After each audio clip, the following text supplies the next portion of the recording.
ఈ వీడియోలో ఏం మాట్లాడదామంటే కొన్ని థింగ్స్ మిస్కన్సెప్షన్స్ ఉంటాయి మెడికల్ కేర్ గురించి.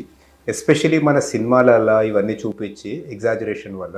సో సినిమాలో ఏదంటే మనకి ఎంటర్టైన్మెంట్ పర్పసెస్ కోసం తయారు చేస్తారు. అంటే ఒక హీరో వచ్చి 500 మందిని కొడతాడు, కానీ రియల్ లైఫ్లో పాసిబుల్? రియల్ లైఫ్లో ఒక్కరిని కొట్టినా కూడా చనిపోతారు, లేదంటే ఒక బుల్లెట్ దాగిలా చనిపోతారు, చేతికి బుల్లెట్ దాకినా బ్లీడింగ్గా చనిపోతారు. సో సినిమా అనేది మన ఎంటర్టైన్మెంట్ కోసం క్రియేట్ చేశారు. సో సినిమాలో చేసే ఎగ్జాజరేషన్స్ అవన్నీ మనం ఎంటర్టైన్మెంట్ లాగానే తీసుకోవాలి, కానీ దానివల్ల మనకి మెడికల్ కేర్ గురించి మిస్ఇన్ఫర్మేషన్ రావద్దు. సో ఈవెన్ నేను కూడా చాలా మూవీస్ చూస్తాను, I also enjoy lot of movies, but enjoyment వరకే అది. సో కొన్ని మిస్కన్సెప్షన్స్ పీపుల్కి ఉన్నాయి, అది I want to clear it. First ఏంటి అంటే, హాస్పిటల్కి ఎమర్జెన్సీకి తీసుకెళ్తే పోలీస్ కేసు అయ్యే వరకు ట్రీట్మెంట్ స్టార్ట్ చేయకపోవడం అనడం, అట్స్ కంప్లీట్లీ ఫాల్స్ అండి. ఎందుకంటే పోలీస్ కేసు అనేది అటెండర్ చేసేది కాదు, పోలీస్ కేసు అనేది హాస్పిటల్ చేస్తారు. So police intimation will go from the hospital emergency, అది మీరు పోయి చేసేది కాదు. అండ్ పోలీస్ ఇన్వెస్టిగేషన్ అనేది కంటిన్యూ అయితేనే ఉంటుంది, ట్రీట్మెంట్ సైమల్టేనియస్గా నడుస్తూనే ఉంటుంది. సో ఆ ట్రీట్మెంట్కి ఈ పోలీస్ ఇన్వెస్టిగేషన్కి ఏమీ కొరిలేషన్ ఉండదు. ఇంకోటి, ఏ యాక్సిడెంట్ అయినా అసాల్ట్ అయినా compulsory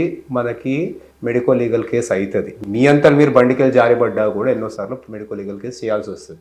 sys for documentation purposes, మీ ఇన్సూరెన్స్ కోసం, ఇవన్నిటి కోసం కూడా. సో అది సైమల్టేనియస్గా డాక్టర్ చేసేస్తారు మీకు ఎమర్జెన్సీలో ఉన్న కేర్ ఫిజిషియన్స్. దాంట్లో మీరు చేసే పని ఏంటంటే పోలీస్ ఇన్వెస్టిగేషన్లో కోఆపరేట్ చేయడం. ఎందుకంటే ఇది ఒక సొసైటీ నడవాలంటే ఇవన్నీ కావాలి మనకి. వన్ మోర్ థింగ్ ఏంటి అంటే, పేషెంట్ మనీ లేనందువల్ల ప్రాణం పోతున్నా కూడా ట్రీట్మెంట్ చేయకపోవడం అట్లా ఉండదండి. ఎందుకంటే ఒక ఎమర్జెన్సీ కేర్ అంటే మినిమం స్టెబిలైజేషన్ మెథడ్స్ యాక్సిడెంట్ అయిన పేషెంట్స్కి ప్రతి హాస్పిటల్ వాళ్ళు చేయాల్సిందే. అంటే ఒక లైఫ్ పోతుంది అంటే ఎమర్జెన్సీ ట్రీట్మెంట్ అనేది ప్రైవేట్ కానీ గవర్నమెంట్ హాస్పిటల్ కానీ స్టార్ట్ చేసేస్తారు. కానీ దాని తర్వాత అంటే సపోజ్ పేషెంట్ స్టెబిలైజ్ అయ్యారు, ఊపిరి తీసుకుంటున్నారు, హార్ట్ నడుస్తుంది, అటువంటి దాని తర్వాత మనకు హాస్పిటల్ని మనం ఫోర్స్ చేయలేము అడ్మిట్ చేయమని. ఎందుకంటే మనీ అనేది ఒక ప్రైవేట్ హాస్పిటల్ నడవడానికి చాలా ఇంపార్టెంట్. ప్రైవేట్ హాస్పిటల్ దాని మనీ వాళ్ళు సంపాదిస్తేనే నడుస్తారు, ఎందుకంటే వాళ్ళ దగ్గర ఉన్న స్టాఫ్ అందరికి పే చేయాలి. సో అటువంటి సిచ్యువేషన్స్ లో ఒక ఇమ్మీడియట్ లైఫ్ కు ఉన్న డేంజర్ వెళ్ళిపోయిన తర్వాత ఆ పేషెంట్ ని ఒకవేళ పే చేసుకునే పరిస్థితిలో లేరు అంటే గవర్నమెంట్ హాస్పిటల్ కానీ చారిటీ హాస్పిటల్ కానీ షిఫ్ట్ చేస్తారు. లేదు అటెండర్స్ పే చేసే పరిస్థితులు ఉన్నారంటే అదే హాస్పిటల్ అడ్మిట్ చేస్తారు. కానీ ఎమర్జెన్సీ పార్ట్ ఆఫ్ ట్రీట్మెంట్, మన లైఫ్ సేవింగ్ మెజర్స్ అన్ని కంపల్సరీ ఈ హాస్పిటల్ అనేది చేస్తారు మీరు తీసుకెళ్ళంగానే. వన్ మోర్ థింగ్ ఏంటి అంటే, మనకి చూపించేది ఒక మిస్కన్సెప్షన్ ఏంటంటే, ఒకసారి పేషెంట్ వెంటిలేటర్ మీదకి వెళ్తే చనిపోయింది అన్నట్టు ఉంటుంది. అట్లేం ఉండదండి. చాలా మంది పేషెంట్స్ వెంటిలేటర్ మీదకి వెళ్ళి సర్వైవ్ అయ్యి బయటకు వస్తారు. So majority of patients ventilator అనేది ఏంటి అంటే మన బ్రీతింగ్ సపోర్ట్ అండి. మనంతా మనం బ్రీత్ చేయలేకపోతే వెంటిలేటర్ పెడతాం. సో వెంటిలేటర్ నుంచి బయటకు వచ్చిన వాళ్ళు చాలా మంది ఉంటారు. అండ్ ఇంకో మిస్కన్సెప్షన్ ఏంటంటే, చనిపోయిన పేషెంట్ కూడా వెంటిలేటర్ మీద పెడుతున్నారు అంటే అట్లా కాదు. ఎందుకంటే సీరియస్గా ఉన్న పేషెంట్స్ చాలా మంది కొంచెం పీరియడ్ చాలా సిక్ ఉండి తర్వాత చనిపోతారు. సో అటువంటి వాళ్ళ అందరు వెంటిలేటర్ మీద ఉండడం, పేషెంట్ చనిపోవడం చాలా సహజం. మనకు చనిపోయిన పేషెంట్ ట్రీట్మెంట్ చేస్తున్నట్టు కాదు అది.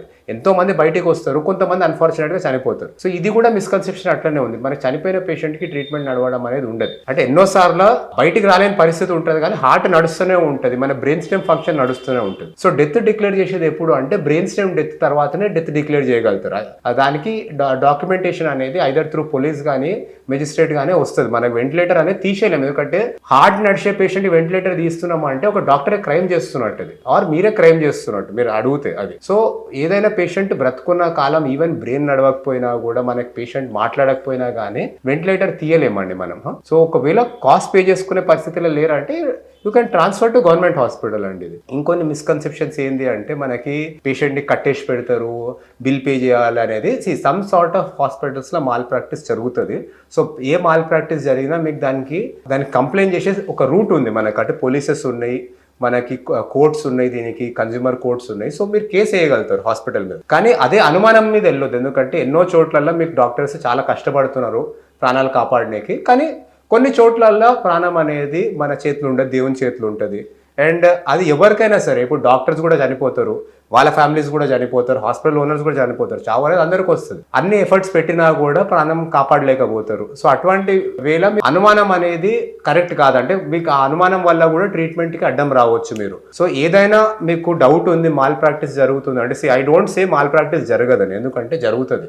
చాలా చోట్లు ఉన్నాయి వేర్ రియల్గా మాల్ ప్రాక్టీస్ జరుగుతారు, అంటే రియల్గా మీకు ఇన్స్టిట్యూషన్స్ మోసం చేయగలుగుతాయి. సో అటువంటి సిచ్యువేషన్లో మీరు అజ్యూమ్ చేసుకోవద్దు. ఏదైనా డౌట్స్ ఉన్నాయంటే ఒక ప్రాపర్ ఛానల్ ఉంటుంది, లీగల్ ఛానల్ వెళ్ళడానికి. లైక్ మన పోలీస్ ఉంది, కోర్ట్స్ ఉన్నాయి, వాటి ద్వారా వెళ్ళి మీరు you have to fight the injustice అండి. కానీ మీ అంతా మీరు అజ్యూమ్ చేసుకొని ఫైట్ చేయొద్దని.